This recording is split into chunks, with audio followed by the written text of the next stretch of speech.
Last day of the week. Good morning, Thailand. It's Friday, the 3rd of September. Morning, Jay. Good morning, Tim. All right, plenty to talk about, so we'll get straight into it. We'll do our COVID report a little bit later today. Just wanted to mention that Shaun Stenning from 5 Star Marine in Phuket, who's involved with the One Phuket organisation, who have been feeding a lot of people who have sort of slipped between the cracks of the current welfare that is available. He's just done a video, which I'll put a link under this video. It's basically reporting that even though we've had the, the Sandbox running since July the 1st, economically, it's basically been a failure. Just not enough people to have a critical mass to open up enough businesses, enough hotels to sort of have made it useful. And he reports that the situation for feeding basically starving people is still critical. So there's a link to that under this particular video. In the meantime, there is a big sort of elephant in the room story around today. Let's get started. Right, Tim. So today we're going to start talking a little bit more about what's been going on this week. It's about the no confidence vote in Prime Minister Prayut Chan-o-cha and his government. Now, controversy or conspiracy, you decide. Yes. MPs from smaller parties have confirmed that there is a plot that exists against the Prime Minister and his government to remove him from power. Somebody's actually gone on the record. That's the amazing thing. Party leader Rawi Machamadon has said that small parties play a key factor in the current political situation, and he has said that the ruling Palang Pracharat party and the opposition Pheu Thai party have struck a deal to vote against the general and remove him from his power. Well, yeah, you're right with your question. Is it conspiracy or is it controversy? Yeah. I'm astonished that somebody's actually put their name to this. The Bangkok Post have had this story and quoted the leader of the new Palang Dharma party. His name is Rawi Machamadon. Rawi Machamadon. Much better than me, thank you. So this has sort of put a new spin on what we all sort of thought was a little bit of just political shenanigans during this no confidence vote. But to unseat him, the numbers sort of have to fall his way, Rawi's way. So can you sort of describe how the numbers work? Right. So he further went on to confirm that they have about 20 votes combined currently. And they said that with the small parties joining them, they could have up to 212 votes, which would be enough to remove the Prime Minister from power. Well, very close anyway. So you've got about 10 parties, which are actually just single MPs, people who had a political party but only got one MP over the line, who have all sided with the Palang Pracharat party to form a coalition. Then there's 2 other parties which have up to 10 MPs. And then you've got the Democrats and you've got the Bumjai Thai party, which are 2 larger rumps, joining the Palang Pracharat, which is basically the army as a political party. So, what Pheu Thai are saying, well, if we can get Rawi and a few of the other independents to join the opposition parties, which is Move Forward Party and Pheu Thai, hope you're following all this, make notes because the questions will be asked later. Then, coming to the no confidence vote, if the numbers fell that way, if enough people crossed the floor, the Prime Minister could be unseated. And if he is unseated, it is very unlikely that a new Prime Minister candidate would be chosen from the current pool of people. So an opposition, someone would actually have to come from outside.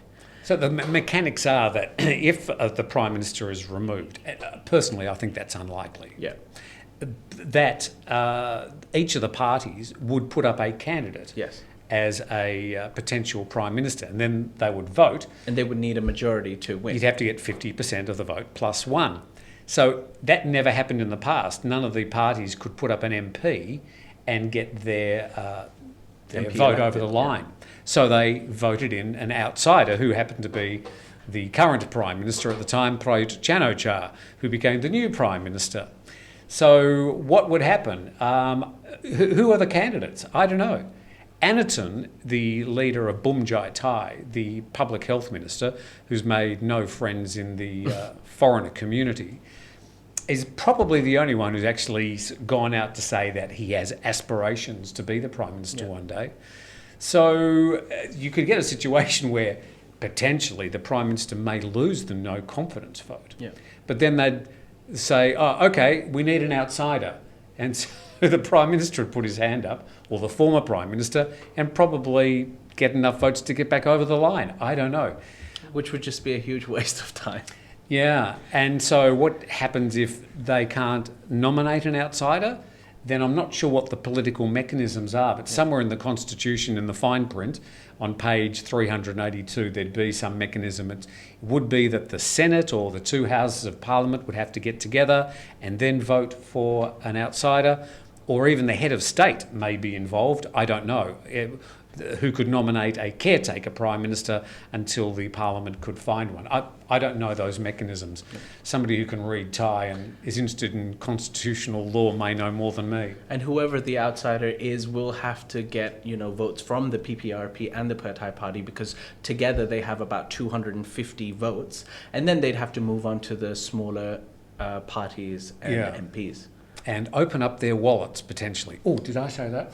The two biggest parties are the Pheu Thai on the opposition and Palang Pracharat on the government side. They're the two parties with the most number of votes. Right, Tim, I have a question for you. Firstly... Don't hit the table. Sorry. Firstly, is this real? Do you actually think that, someone has gone out to say that this is happening, but we don't know if it's true, or maybe they're just trying to stir the pot and see what happens? Maybe, they just want to scare the opposition. Or if this does happen, would anyone actually cross the floor and go against their own party? My feeling what is... What would the future be? Yeah, it wouldn't have a great future with the current government. There's the voting and the debating going on in Parliament. And then there's all this theatre that comes out in social media. The fact that the Bangkok Post has published or found somebody who's gone on the record to say that this conspiracy actually exists is also a little bit of theatre. Bangkok Post, who basically follow and favour the government, them publishing this, to me, it seems to be a little bit of political theatre. It's been leaked out to them for a political reason. Right. And they've published it. And good on them.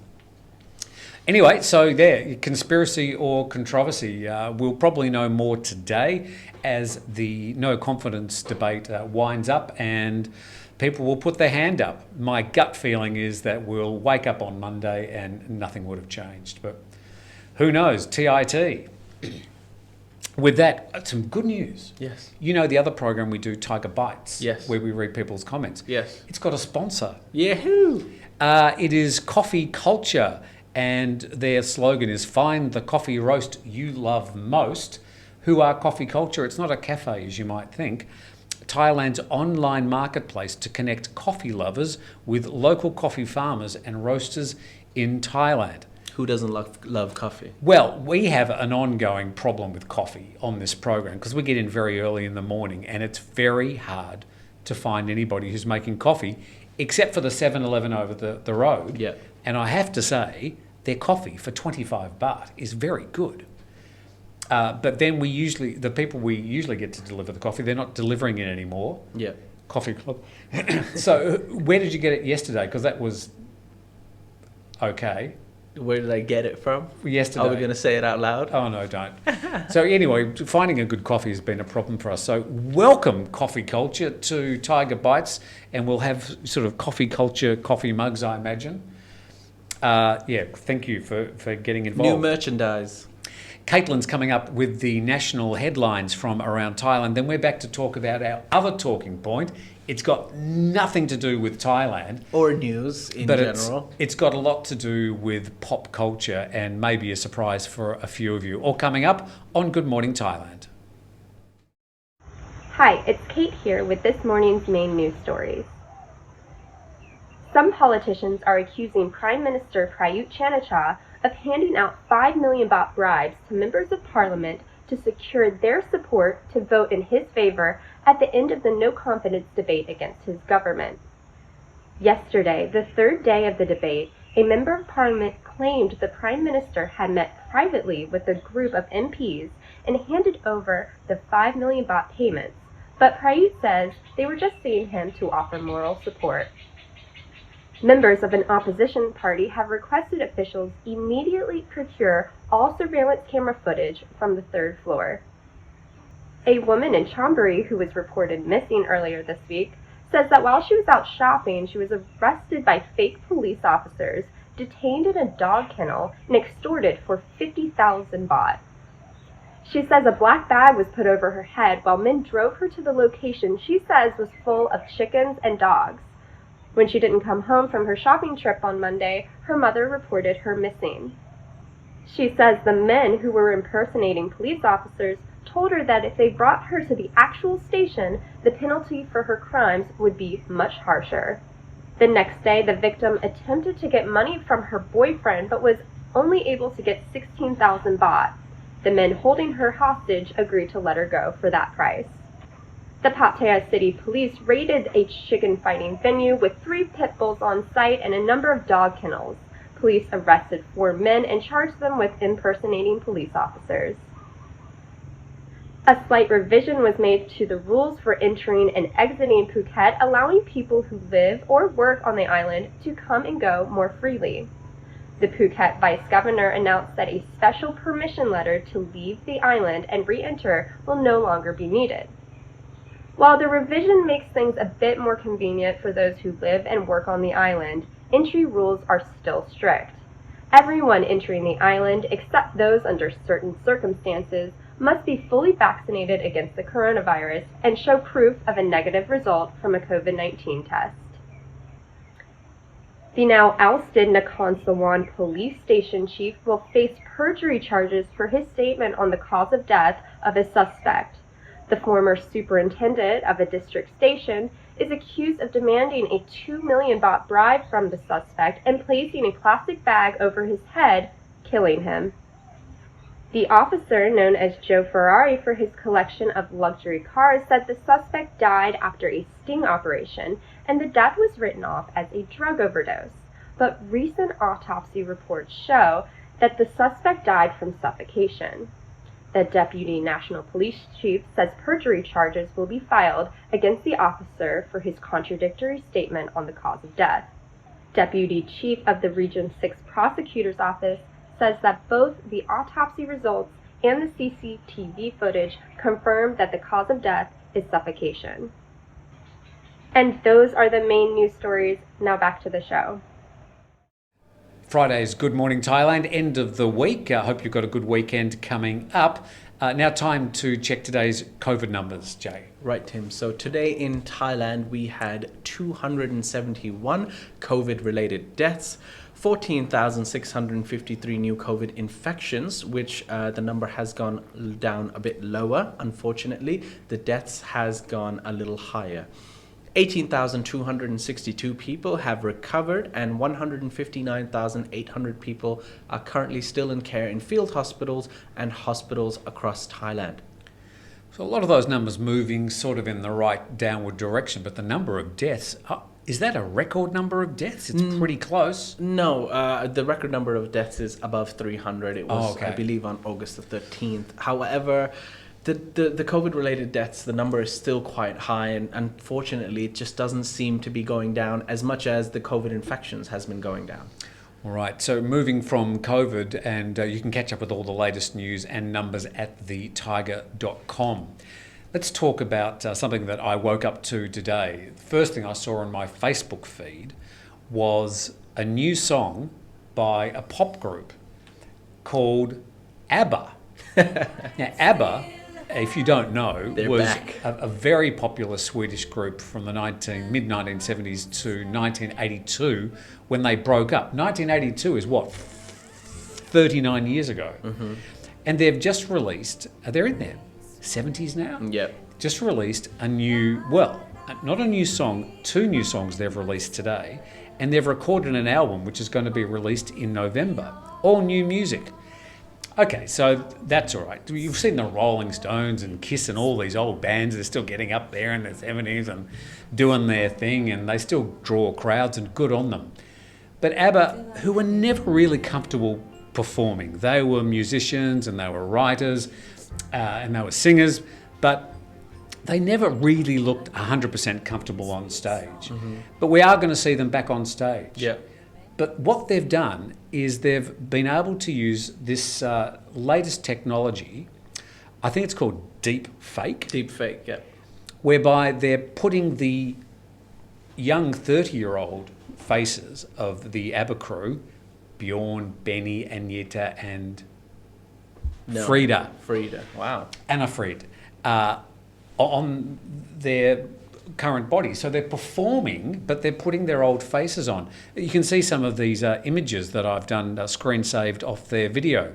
So in part of the new song they've done, I Still Have Faith in You, I think it's called, which we've got playing in the background. Haven't we, editor? Yes.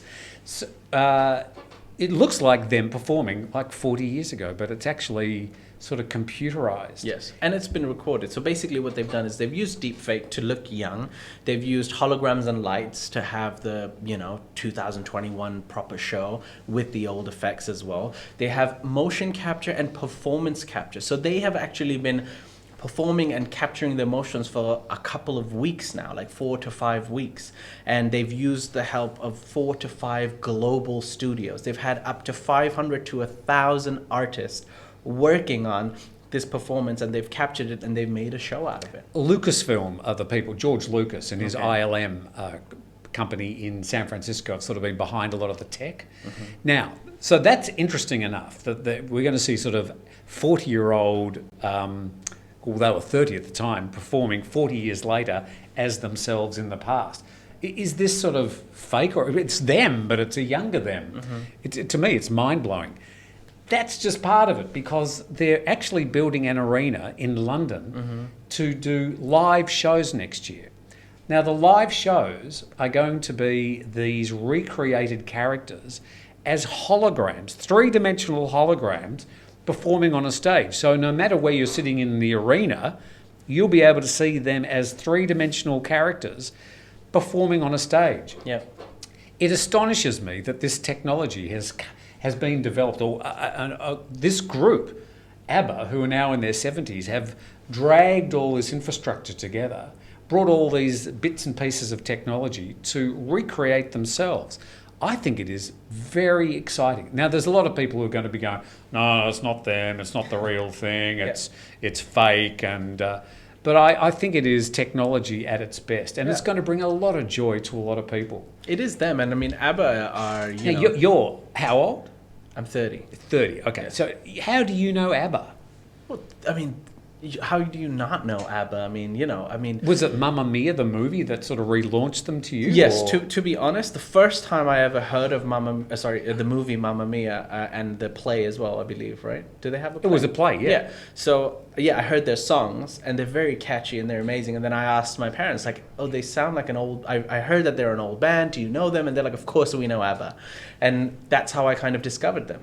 Jason, do you know who ABBA is? Yes, I'm Filipino. Jason's Filipino, he's 19, yeah, but he would have been singing them on karaoke. Yeah. Can you sing?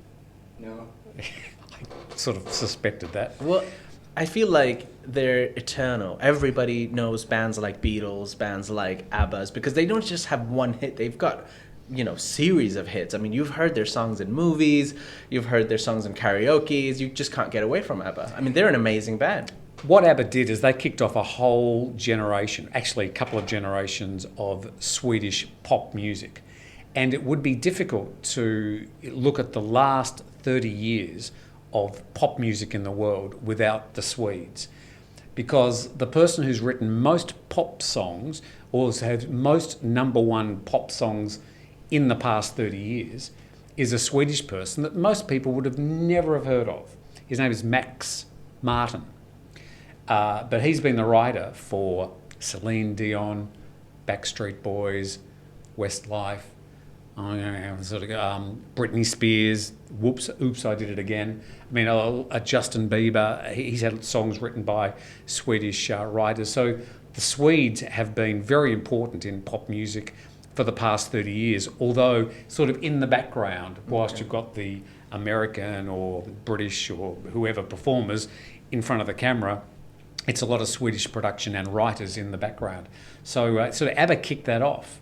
the Swedish pop, well, the whole pop movement. Anyway, exciting stuff. I thought it was amazing when I woke up this morning. Got nothing to do with Thailand. Oh, yeah. ABBA a thing in Thailand? But everything to do with ABBA. Are ABBA a thing in Thailand? Actually, that's a good question. Like, in Thailand, I think most people know scorpions and eagles are really popular in Thailand. I feel like anyone who's ever picked up a guitar... Scorpions and Eagles. The yes. Scorpions and the Eagles. Yes. Okay. The band, the Scorpions and the Eagles. I was thinking flying birds. Everybody knows the Beatles. But I think they might know ABBA, not as popular as the other bands, but I'm sure they do as well. They might know the songs. Yes, they might know the songs. Yeah. Okay, so we're going to go to our regional headlines now, then back with a bit of Only in Thailand. Have a little bit of a laugh at the end of this week. Thank you for joining us on Good Morning Thailand. Taiwan received its first batch of Pfizer-BioNTech coronavirus vaccines on Thursday, organized by tech giants and a charity due to diplomatic pressure from China. Attackers believed to be West Papua rebels killed 4 soldiers and wounded 2 others in an attack on a military post in Indonesia's troubled easternmost region. Japan has confirmed its first cases of the new Mu variant of the coronavirus in 2 people arriving from abroad through airport screenings. Britain announced new Myanmar sanctions on Thursday, saying it was targeting a key business associate of the military junta for providing arms and financial support following a coup earlier this year. The Indonesian Navy says it has seized a Panamanian-flagged tanker in the waters of Rayu Islands between Sumatra and Borneo, after the foreign vessel was found to be carrying more than 4,000 tons of oil without valid permits. Welcome to Good Morning Thailand. Welcome back. Time for a little bit of mirth at the end of the week. Thank you to Lee Fox, who sent these images in, now Only in Thailand. By the way, if you have got some bizarre, slightly strange, humorous, we don't just want misspellings. That's an easy one. It's very easy to find the odd misspellings, but they happen everywhere in the world. But it's these slightly more ironic ones. The classic Only in Thailand. Now, this is an Indian restaurant somewhere in Bangkok, because I can see the BTS in the background. And the sign says, pure vegetarian food and non-vegetarian food. A little for everyone. So it sort of covers the whole gamut, really. Yeah. That's actually really common as well, I think. A lot of Indian restaurants have a pure vegetarian menu and a non-vegetarian menu. I'm not sure if they changed the pans during the process of cooking the food, allegedly, but yeah. I live in a house where one person doesn't eat beef, and that you are not allowed to have beef anywhere near a spoon or a fork or anything, so I understand how serious that can get. Now, sometimes it's important in life to have a safe place to go. Okay. A place just like this. The no killing area, which I think would be a pretty safe place. Yeah, well, it's important, to set boundaries in life. Finally, in our Only in Thailand, thank you to Lee Fox, we have this one, and this is a tattoo studio that I'm not sure if I want to go to, but welcome to the Bastard Tattoo Studio. There you go. And I can't even read the rest of that sign, but they're open daily from 11 until 9. Good to know. I mean, I don't even know what that translates into Thai. I mean... But the sign, I mean, it's sort of written in Thai style letters. I don't think that is Thai, is it? Well, it's not, but they're sort of written it in Thai. Oh, it says bastard. Okay, so he actually meant it. Wow. I don't know if... Okay, now I'm confused. I didn't realize that said bastard in like a weird font. Yeah, thanks for doing a bit of homework before the show. Jay, have a good weekend. Well, and have a good next week, because I'm not here. Right, so you actually you're going to go for a well-deserved holiday, and you are going to leave the reins to me. So next week, we will be having Mike and special guests. So we've got a They're range... so special, we don't even know who they are yet. Exactly, it's a mystery. Every day is a mystery. And then we do have some very exciting stuff coming up at the end of September into October. There's a big change for the Thaiger. You know that a few weeks ago we started a private raise, And so we're going to have new shareholders in the business and a whole lot of things happening. And thanks a lot of it to our members as well. So some good stuff coming up. You probably won't have to see cheap Venetian blinds and fake plants for much longer. Plastic plants' lives matter. And with that, we have the weather coming up to see what it's going to be like in your part of the world. But from our team here at the studio Thaiger, we'll see you on Monday. Starting up in the capital, and we do have some heavy showers on the way today, but clear air in the capital anyway. Temperatures of 32 and 31 over the next few days, down to 26 on Sunday. Down to the Sandbox, and well, after a week of quite a lot of rain, we've got some sunshine on the way. There will also be plenty of cloud over the weekend, but generally fine, tops of 28 degrees. To the northeast of Thailand, generally clear skies, temperatures of 30 down to 27 on Sunday. There will be, well, a good mixture of sunshine, cloud and a little bit of rain as well. To the north of Thailand, and we've got moderate air quality, temperatures of 30 today, down to 30 over the weekend. There will be some showers, temperatures down to 22 overnight. To the central Gulf Coast, and temperatures of 30 for the next few days, clear airs across that area, temperatures down to 24 overnight. Will be very overcast tomorrow, we might see some sunshine popping back on Sunday. And then to Banglamung, the Chonburi area, and we've got temperatures of 29 today and tomorrow, down to 26 on Sunday, very clear air, and well, a little bit of cloud and sunshine there as well, and take the umbrella, there could be some rain.